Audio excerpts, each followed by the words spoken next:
International Media TV. Television that listens to you. Hi, I'm Johnnie Burrell. Welcome to the program.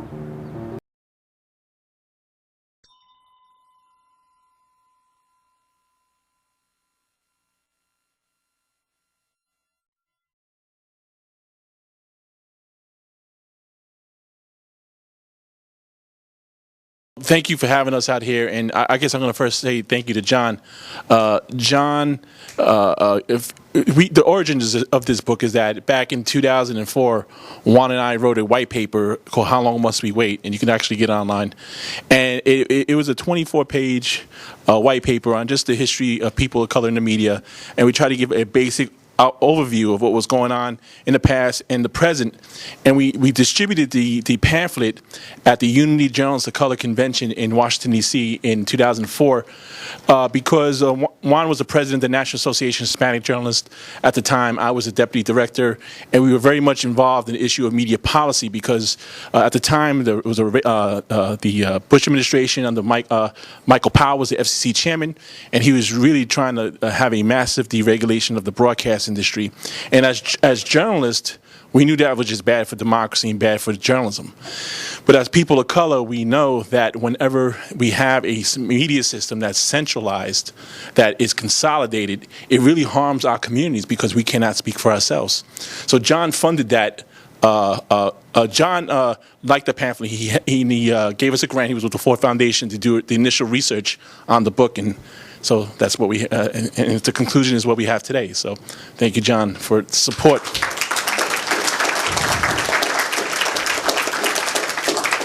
I just want to read you a quote. I'm going to read you two quotes. The first one his quote is, "We wish to plead our own cause. Too long have others spoken for us. For in the press and the pulpit we have suffered much by being incorrectly represented." This was a quote from the first African-American newspaper ever published in 1827. It was called Freedom's Journal. And the idea that this quote is still relevant today. I mean, we are harmed as people of color when we cannot speak for ourselves, when other people tell our stories, because when they tell our stories, they often get it wrong. And the problem historically has been that we don't have the ability to communicate to a mass audience. We don't own radio stations. We don't own TV stations. Only 3% of all TV stations in this country are owned by people of color, and 8% of radio stations. But ironically, back in 1827, back in the early 1800s, there were dozens, about 100 newspapers before the Civil War that were people of color actually published and printed at a time of oppressive discrimination. And the reason being, as we discuss in the book, is because U.S. postal policy, ironically, back then heavily subsidized the delivery of mail. And that allowed people of color to actually have a voice because the postal system was a decentralized system. It was a system where the voices of many could actually speak. But ever since then, whenever new technology has come along, it has fundamentally changed the media system. So whether it's the telegraph comes along, or radio comes along, or TV or cable TV, the system changes. And when the system changes, the government has a decision. Does it allow the greatest number of voices of people to actually participate and speak for themselves? Or does it turn over control to the hands of a few? And the story since the 1840s to the present day is corporate interest really pressuring government to turn over control of whatever media system is being born or that's emerging to the hands of a few. So let me read you another quote and then leave you with something to think about, and I'll turn it over to Juan.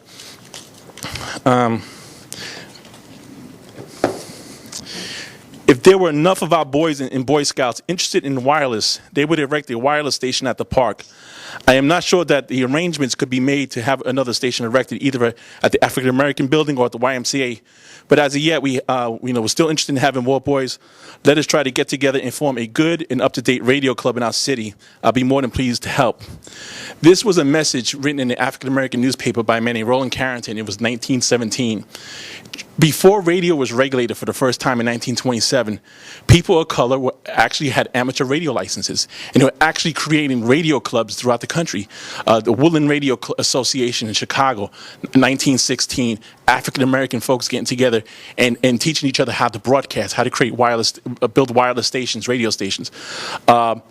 guy named John C. Rodriguez in San Antonio built had an amateur license in 1916. In 1922, he actually had a commercial license. But in 1927, the government regulates radio for the first time, turns over control to NBC and CBS.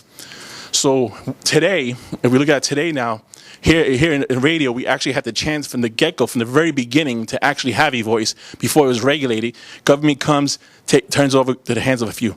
Now we have the internet, the greatest communications network ever created, decentralized. We all have voices. We're all online. I assume everyone in this room is probably online and have some sort of online presence and able to participate in a greater public discourse online.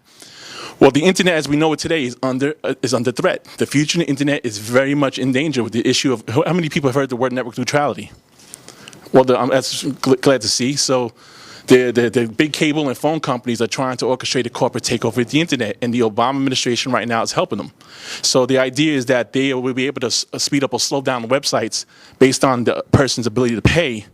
So if you're a person of color, you don't have the financial means to pay to make sure your website is sped up.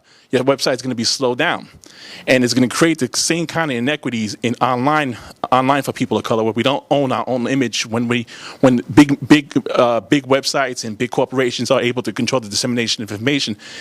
All the stuff that we've been fighting for the past 100 years when it comes to the traditional media, broadcast media, is going to replicate itself online. And for people of color, that is, I think, for democracy, period, but specifically, I'm talking about people of color in this instant, it's a chance for us to be able to speak for ourselves, have an online presence. With means of Latinos March in 2006, it wasn't for a free and open internet. Folks use it to organize. So the last thing I say is I work for a public interest group called Free Press, and we're based in Washington, and we have 500,000 members. And what we try to do is to make the voices of everyday people heard in policy debates. So we try to take these complex information like the AT&T T-Mobile merger. Should we reform the Universal Service Fund so to make sure everyone has broadband access? These really complicated issues. We try to say why this is important for democracy. And, I invite you to definitely, check us out, read our book, because these issues, they're not arcane. They're really critical to the future of media and the future of us to be able to speak for ourselves. And I think I'll leave it at that. I'm going to turn over to Juan. We'll go more in depth about the book and examples of the historical racism. But the point I'm trying to say is that structural issues, centralization versus decentralization, government policy, it's critically important to determining whether we can be able to truly represent ourselves and really fight for self-determination of our community with the use of media. And it's critically important. So I'll leave it at that, and I'll turn it over to Juan so everyone knows Juan Gonzalez, right? We all know who Juan Gonzalez is, okay? So no need to introduce him, even though Amy Goodman said it's been 20 years since he's been arrested for last night, and he's kind of like slowing down because he's only writing books now. So I'll turn over to Juan.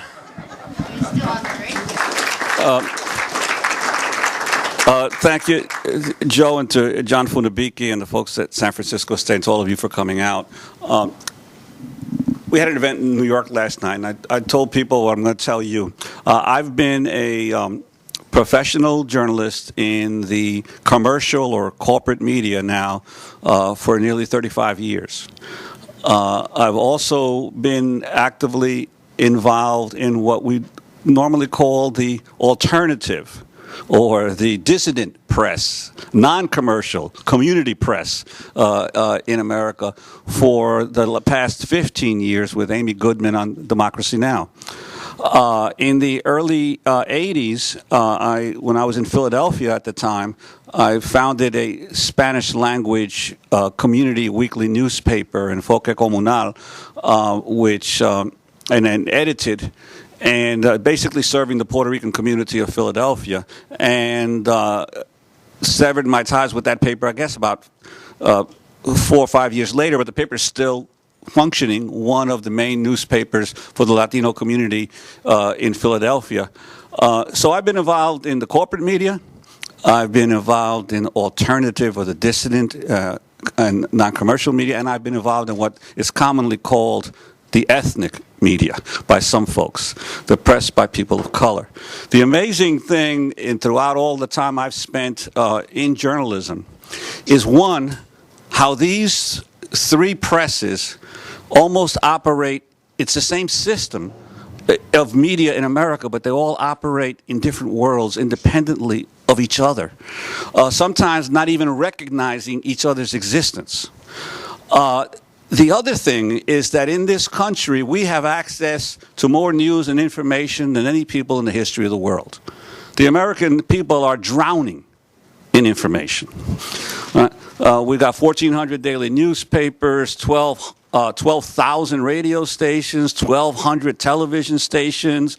We've got dozens now of 24-hour cable news operations. We've got hundreds of channels on cable to choose from. We've got tens of thousands, if not hundreds of thousands, of internet news sites available to us. We've got news at 5, at 6, at 10, at 12. You name it. There's a news, action news, or eyewitness news, or something happening all the time. And with all this media, the American people remain so remarkably misinformed about the world around them. So how is it possible to have so much media and so little knowledge? I realized a few years ago that despite all the time I'd spent in the media, I did not understand why the system was so resistant to providing quality news and information to the people, and especially this is felt even more strongly. Everyone dislikes the media, but African Americans and Latinos and Native Americans and people of color hate the media because of the constant misrepresentation and denigration of the everyday life of people of color in this country. So I realized that despite all the time I'd spent in the media, I didn't understand the system. So that's why we did this book. We figured, let's figure out what the source of the problem is. How did this mess that we call the American media come to be? And as Joe explained, the book here does two things. It provides, we believe, a cogent theory as to how our news system developed in America from the beginning to now. And at least it makes it understandable why and how it came to be. And as Joe said, it revolves around the fact that first, government policy is critical to our media system all the way through. Two, that technology is a destabilizing force, a revolutionary force, that every time a new technology comes about, it destabilizes the existing order and forces the government to come in and rewrite the rules of how information is disseminated to the people. And three, that race has been central. Not a marginal issue, not a side issue, not something that, we pay attention to when we have time. But race has been central to the development of the media and has been a major theme of the news media from the first newspaper, Public Occurrences, in 1690 in Boston, where the bulk of the copy was intelligence to the white settlers on what the savage Indians or skulking Indians were doing in and around the Massachusetts colony.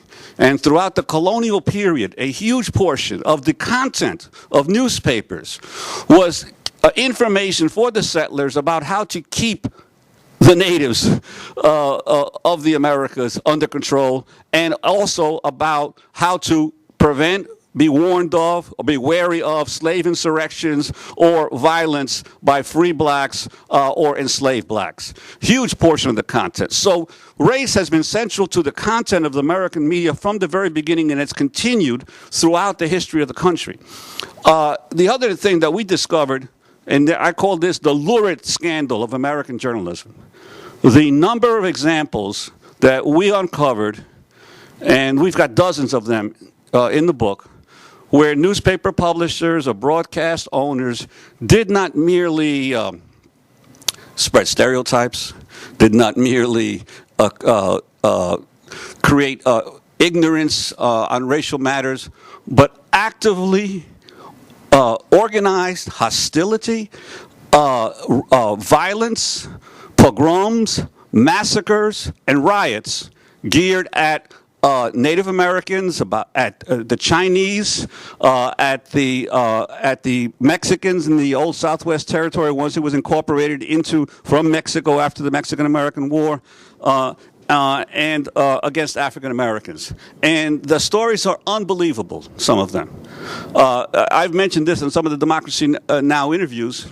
The Wilmington coup, to me, is the most astounding. In 1898, there was the only successful armed coup in the United States in Wilmington, North Carolina, where a band of 2,000 whites, white supremacists, marched into the town of Wilmington.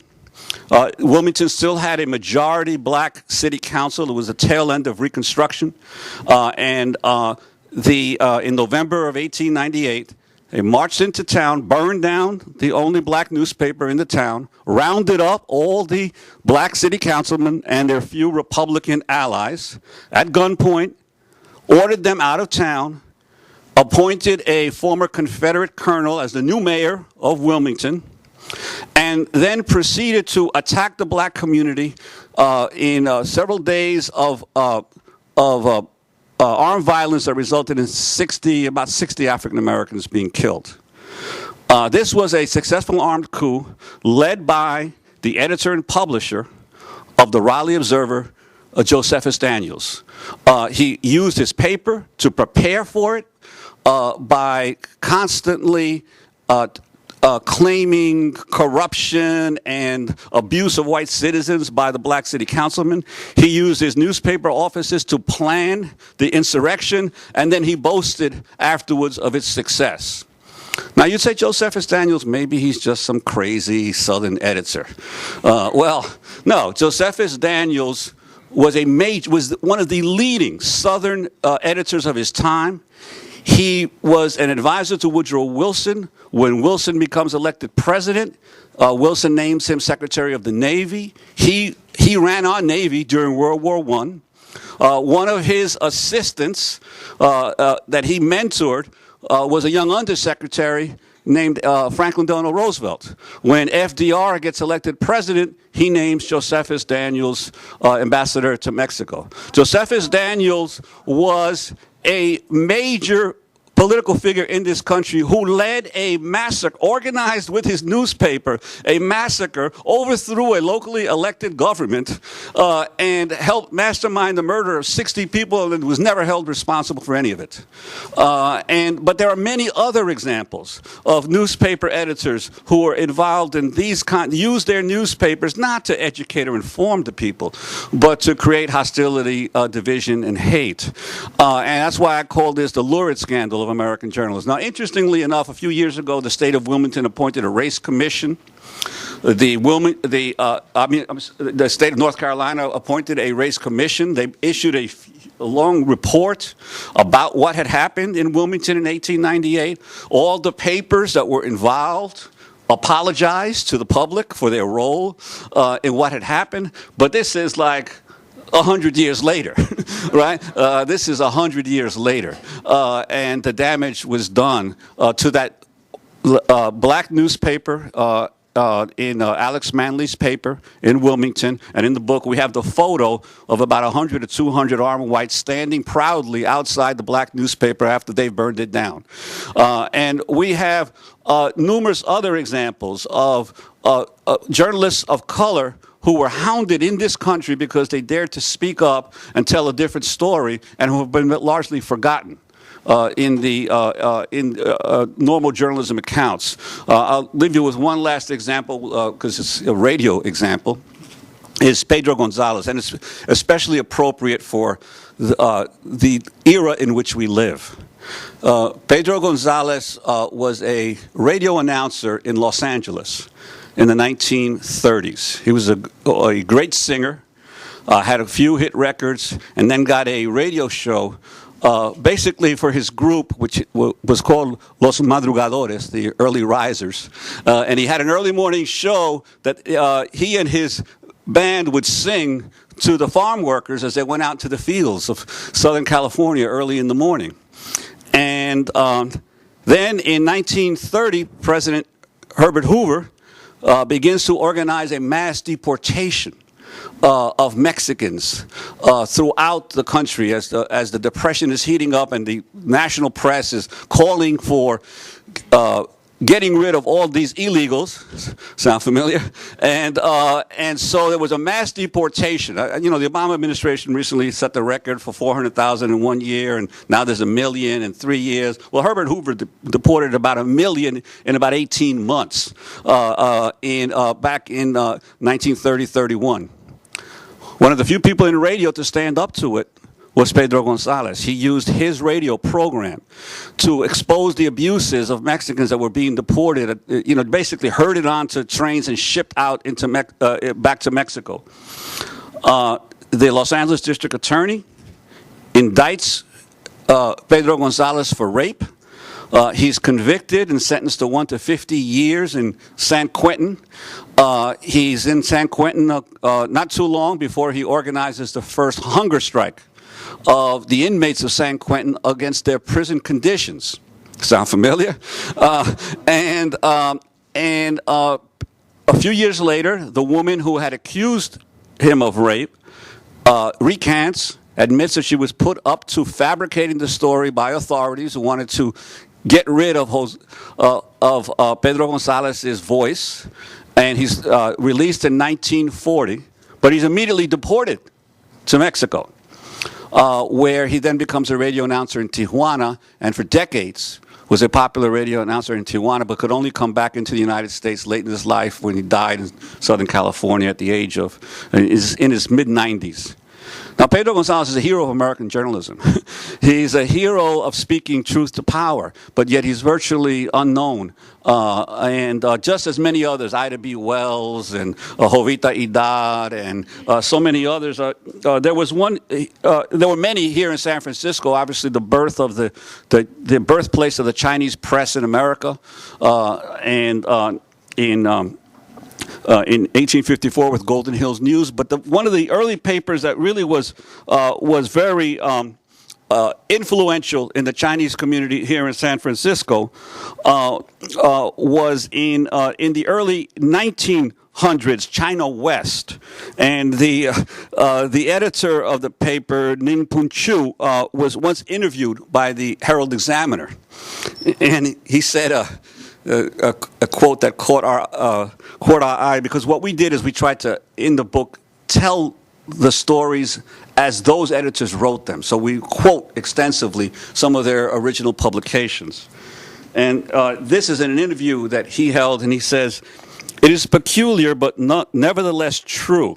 This is the editor of China West talking in 1909. "That in San Francisco, the yellow man gets out the white paper, and the white man gets out the yellow paper. We run a conservative paper in every way. It is cleanly edited, and our whole aim is to educate and elevate the Chinese people, to make them better citizens and better people." And he waged in his paper campaigns constantly, for instance, after the San Francisco earthquake in 1906, when they wanted to remove the Chinese from the devastated area and rebuild the area. He used his paper to urge them to the Chinese residents to fight to stay in their neighborhood, to prevent the government from removing them under the excuse of rebuilding after the earthquake. And he was constantly urging the Chinese to get involved in politics as much as they could, to be able to exercise whatever rights they could here in the United States. Because obviously between 1885 and World War II, as a result of the Chinese Exclusion Act, the government's own first racist immigration policy, Chinese were excluded in large numbers from coming into the country. So that we try to tell these stories about the heroes of journalism that have been forgotten, and we also try to explain how the whole system evolved. And that basically is what we try to do in the book. It's not a soundbite. It's a little dense reading at times. But those of you who take the time to go through it, I guarantee you we'll have a whole new view of how our news system functions today and how it has functioned throughout history. Thank you.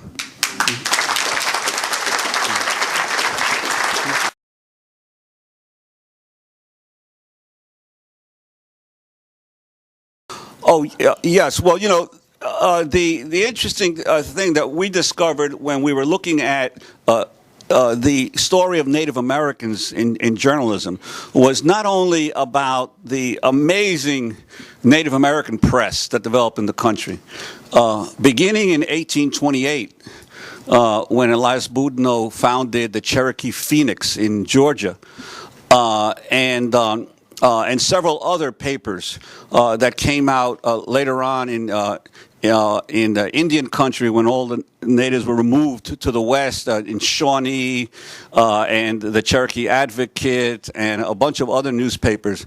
But it's also that several Native American journalists played key roles in what are commonly called Anglo newspapers. One of them was John Rollin Ridge, who founded the Sacramento Bee, was the first editor and publisher of the Sacramento Bee, and who used the paper initially to not only do general news, he did all the general news of the day in Sacramento, but also to advocate against the continued attacks on the native populations of California. But about a year or so after he started the paper, he sold it to one of his employees, James McClatchy. And James McClatchy then took over the Sacramento Bee and built it into an empire, which became the McClatchy newspaper chain. But if you go to the website of the McClatchy newspaper, or you look at the official company histories, there's no mention that the flagship paper of the chain was started by a Native American writer. So too was the San Diego Union, started by a Native American writer and editor, Ned Bushyhead, who was the principal owner of the San Diego Union. And continued to run the paper for many years.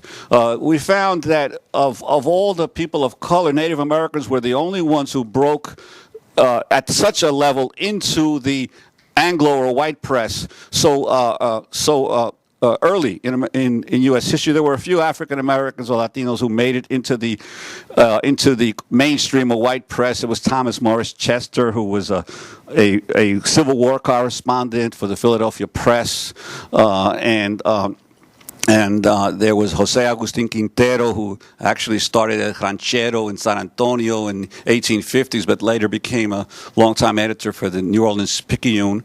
But they were very few. There was T. Thomas Fortune, who had his own paper, the New York Age, but also wrote for some New York City white papers for a while. But they were few and far between. It wasn't until the 20th century, and it really wasn't until the 1970s that the media in America was integrated. And we must understand that it was integrated not out of the goodness of the hearts of the publishers and the station owners. It was integrated because a mass civil rights movement forced open the doors. Between 1971 and 1973, there were 340 license challenges to the broadcast licenses of TV and radio stations in America. As all over the country, African Americans and Latinos walked into the stations and said, we're not going to take it anymore. We want you to cover our communities fairly. We demand that you put on shows to speak to our community. We demand that you hire people to report the news. And if you don't, we're going to Washington, we're going to challenge your license.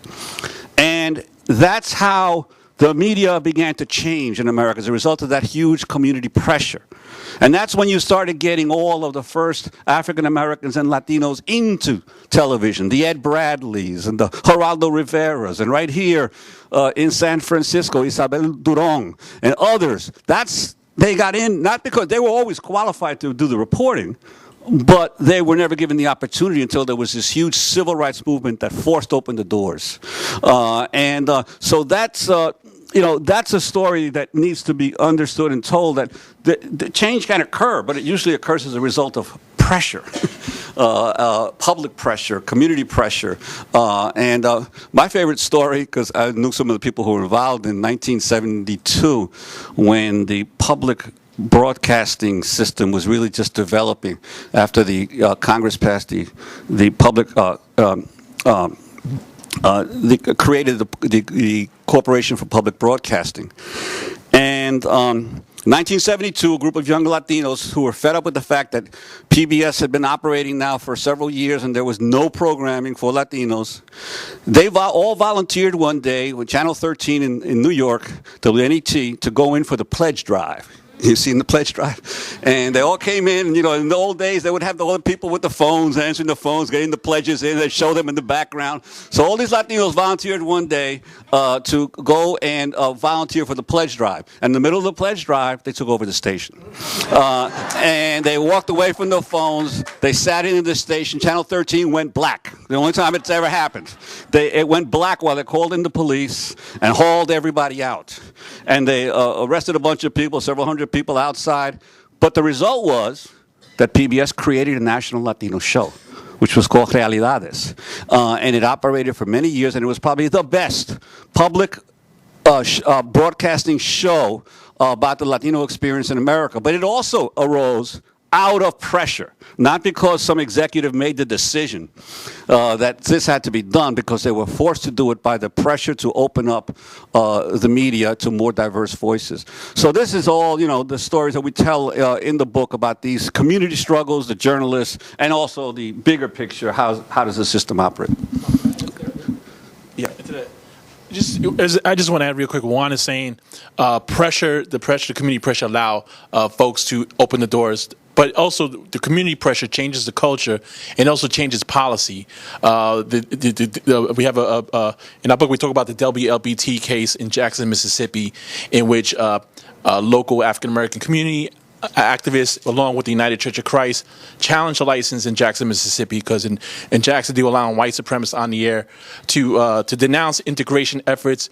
If Thurgood Marshall got on the air to talk about desegregation, they would cut the signal down, say cable problems, technical problems. So that case allowed U.S. citizens, believe it or not, didn't have the right to challenge a broadcast license until this case. The court ruled that the citizens do indeed have a right to challenge a broadcast license. And after that, literally in Atlanta, and there wasn't a city across this country that was in fact San Antonio, black and brown groups literally challenged the licenses of all the stations in their community.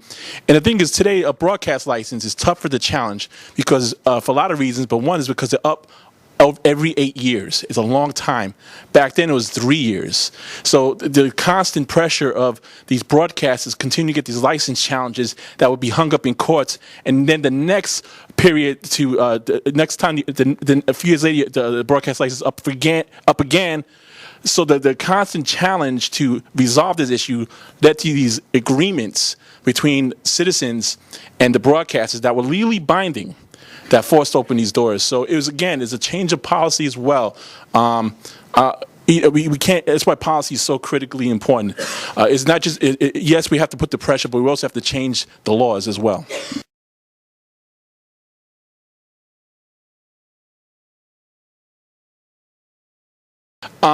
I think I'm optimistic and pessimistic.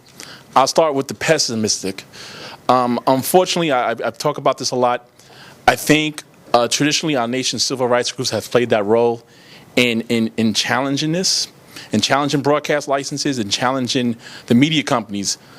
But there's been a departure over the past decade of the role of civil rights groups and these media companies because, for instance, all the civil rights groups supported the Comcast NBC merger, which would be unthinkable in another time. The amount of money that's being poured into these groups have kind of, for instance, Mark Morial, right, an example, would rail against the lack of African Americans on the Sunday morning talk show. Mark Morial is the head of the National Urban League. But he testified in Congress when the Comcast was going to buy NBC that this was good for the black community. But meanwhile, that Sunday he testified he's on Meet the Press. So it's so what's it going to take? That kind of pressure. I mean, that's a pressure that built up over a long period of time. It wasn't overnight. I read the Freedom's Journal quote. There's another example in here we have in a book where the Pittsburgh Courier in 1931 were so upset with Amos and Andy, the radio show, black minstrel show, the most popular radio show in America. Half the national listener audience, half the radio audience was listening to this program every night. They started a petition drive to get African Americans to say, take this show off the air to the Federal Radio Commission. 740,000 people sent in letters to say, get the show off the air. And the Federal Radio Commission just ignored it. So it takes a long time for this change to happen. And so that's why I'm a little pessimistic. Optimistic, I think there is a lot of great groups out there who are organizing out there that you just don't hear about every day, who are really educating the community about what's going on. Pluriel Marshall, we had him in a believe it or not, even though that book is thick, it was thicker. And so he was in there. William Wright actually trained. William Wright ran a group called Black Efforts for Soul and Television. It was a remarkable group. He ran the group for about 4 or 5 years, and he got sick and had to step away. But he would go around the country and train African American organizations to challenge licenses. But more than that, his rhetoric. I mean, this guy was in the face of the FCC. The Black Efforts for Soul and Television will say the FCC is a racist institution. The pressure they placed on the FCC for not having a black FCC commissioner led to the first FCC black commissioner, Ben Hooks, in 1975. An amazing man, amazing group. And Pluriel Marshall ran the National Black Media Coalition. I think I'm screwing got the name right. And he did that for several decades. And he started off, I believe, as a radio DJ from Houston and working in Houston and organizing in Houston. We had him in the book because of space. He was out, but William Wright, he took the mantle from William Wright in about 1973. Very pivotal. So we have a lot about William Wright in there, and we even had more. Broadcasting Magazine, which is the magazine that covers the industry, very sympathetic to the industry. They just hated William Wright. They would rail against everything he was doing. It was like anarchy on the air. What was going on with all these license challenges. So he was a critically important guy. Absolutely.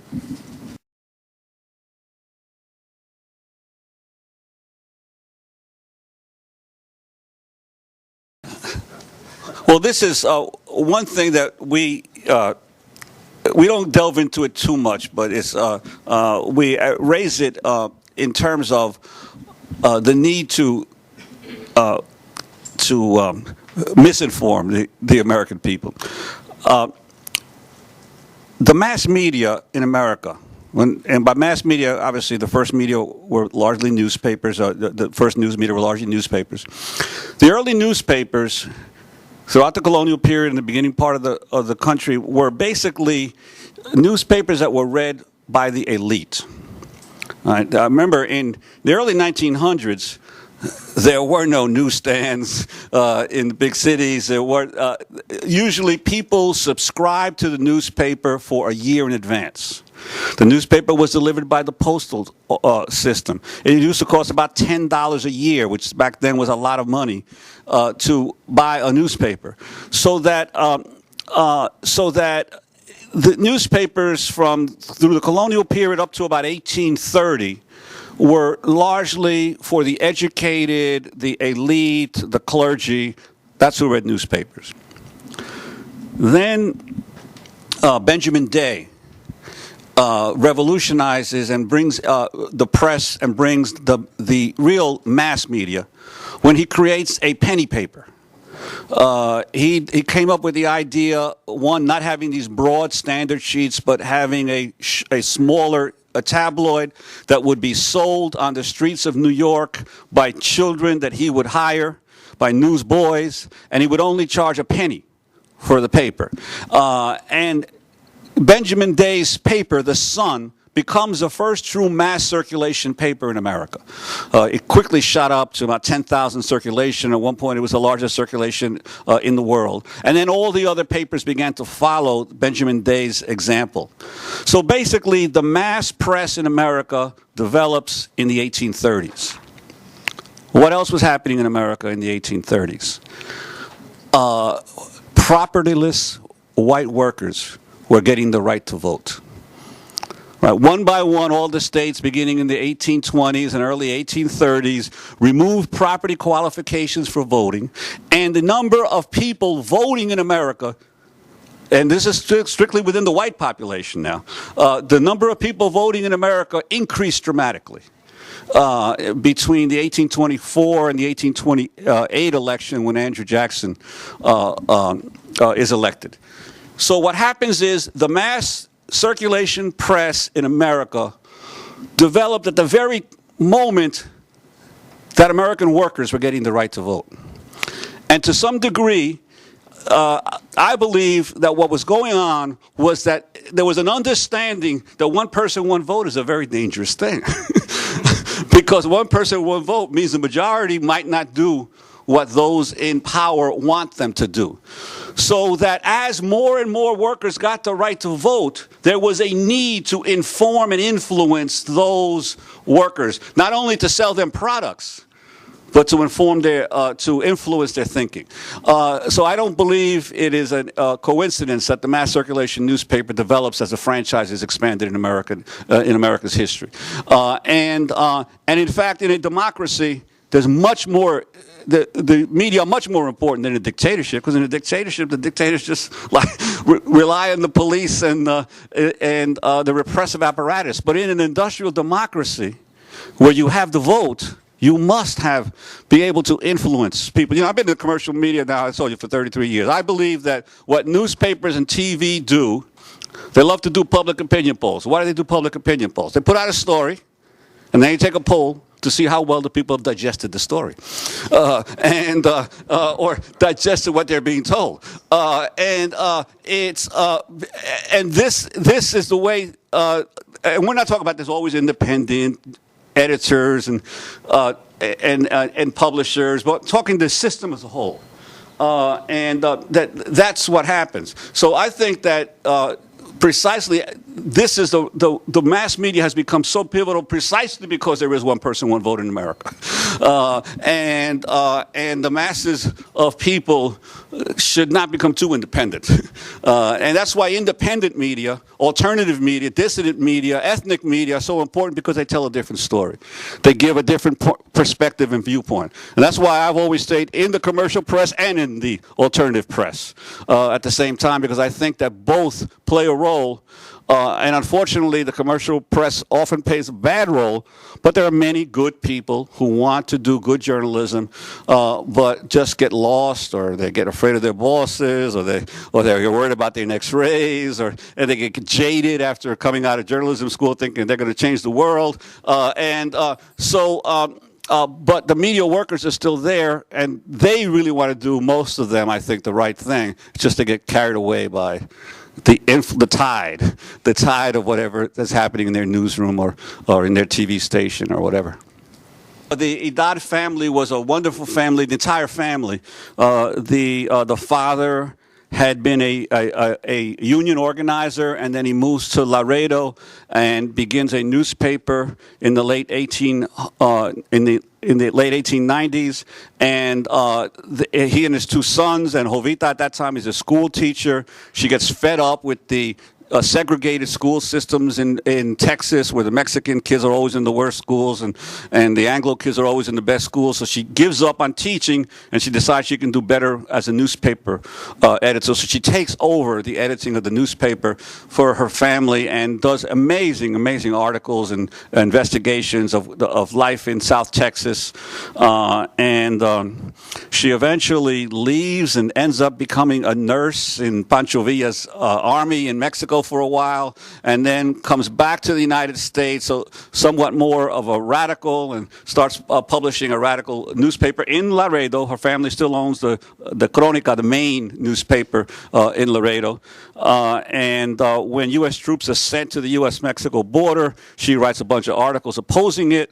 The Texas Rangers ride into town, surround her newspaper, and are about to shut it down, and she stands in the doorway and reads them the Constitution and tells them that she has a right to a free press, and apparently there's a big standoff, and if you've been to the border, you know, Laredo is like about 90% Mexican, so I think the Rangers decided to leave, and so that, you know, the folklore is that Jovita Hidart stood off the Texas Rangers. The only problem is they came back later that night and they destroyed her press. And so that was the end of her paper. But yeah, she was a very romantic and determined figure in Latino journalism in the early 1900s. But there were many others. Ricardo Flores Magón, Catalino Garza. There were many others that also played the same role of speaking truth to power and raising inconvenient truths. Yeah. Yeah. Well, again, the great thing about the first great internet was the postal system, and the first great communications debate in the United States was over the creation of the postal system, and the founders decided that they needed a postal system that could especially deliver newspapers, because remember, the country had just come through a war with England. You had all these colonies and people scattered throughout the colony. It was basically a rural country. How do you keep the country united? You needed to spread information and to the citizens of the new country. So Jefferson and Washington both favored the government delivering newspapers for free. All right. Madison and some of the other founders said no, it should be at the market rate. This is all papers, the postal system in general. So what happens is that in the great debate that's like always in the United States, there's a compromise. And instead of free or market rate, they created something in between, which came to be known as second-class postage or bulk mail, and so that's how newspapers were delivered throughout the 19th century and into the 20th century. The bulk of the delivery of the post office was not letters. 90% of the weight of the American mail throughout the 19th century was newspapers. 10% was mail. Right? Basically, the government was delivering at subsidized rate because the people who were sending letters were paying a much higher rate, first-class mail. Second-class, that's basically what the post office did. The post office was the largest employer in the United States government until the Civil War, when the Army, there were more postal employees than there were soldiers in the U.S. Army until the Civil War. So you can argue that the main job of the United States government for the first 60 years after the Postal Act of 1792 was delivering newspapers to its people at subsidized rates. And they did it because they believed that the dissemination of news and information was critical to the preservation of the democracy. So now think of that. Those kind of people, the founders, thinking about communications policies, and the people thinking now, these days, about internet policy. Is that what they're thinking about? That the most important thing is the dissemination of news and information to the people? Or is it to who can sell the most products and who can monetize these new technologies?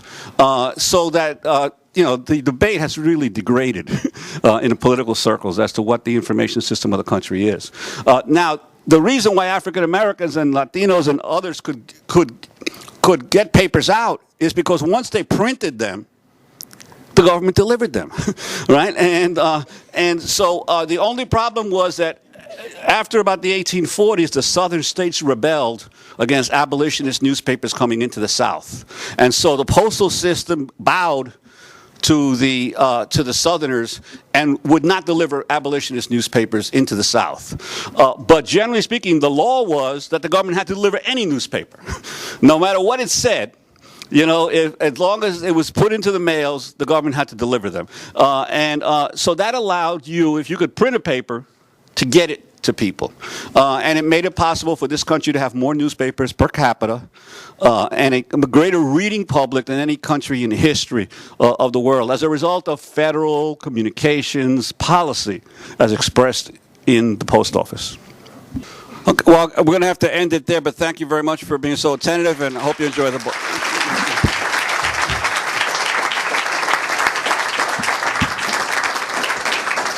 So I think Juan and Joe can stick around for a little while to sign books, which are on sale. Two little PSs on what Joe and Juan were telling you about. With the black newspapers, many of the during that time period, the Chicago Defender, one of the most important black newspapers, was able to distribute its newspapers to the South by using the railroad workers, the railroad porters, who would personally carry the newspapers onto the trains and then drop them off along the route. That was their way of getting them out. And second, on the Latino media and the history, there's a great resource called Voices for Justice. It's a history of the Latino news media that was organized by El Tecolote, a bilingual newspaper here in the Mission District. So that's a great resource for you. I want to thank both Juan and Joe for coming out here, and then I'm going to grab them and ask them to autograph my book. I hope you'll do the same. Thank you.